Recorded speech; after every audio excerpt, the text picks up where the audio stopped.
အားလုံးပဲမင်္ဂလာပါ တစ်စစ်ဘက်ကနေကြိုဆိုပါတယ်ဒီနေ့တော့သမင်းမစားချင်တာနဲ့ခောက်ဆွဲတုပ်ကလေးရဲ့ကြက်ဥကြော်ရဲ့သခွားသီးလေးရဲ့နဲ့စားပြတာပဲဖြစ်ပါတယ်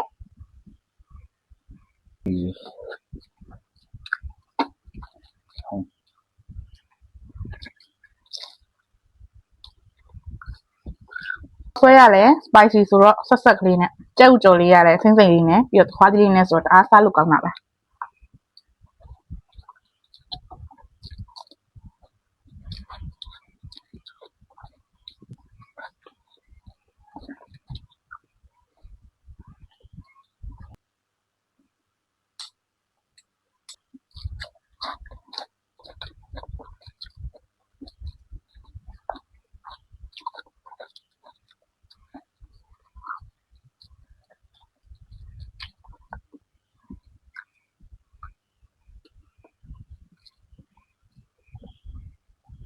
ခါလေးကြရင်တော့ပေါ့နော်သမင်းမစားချင်တော့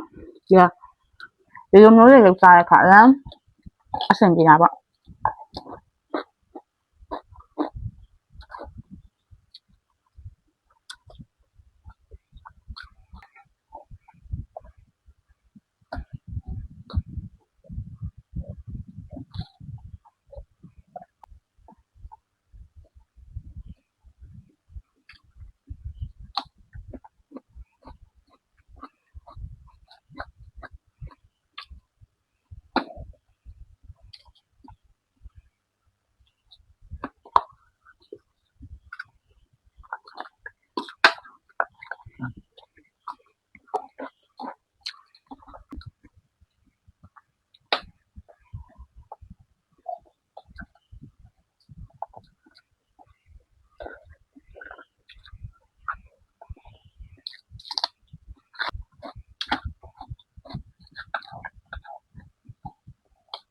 ခုလိုမျိုးလေးစားပြတာကိုနှစ်သက်သဘောကျရယ်ဆိုရင် like and follow နဲ့ share လေးလုပ်ပေးခဲ့ကြပါဦးเนาะနောက်ဗီဒီယိုတွေမှာပြန်ဆုံကြပါမယ်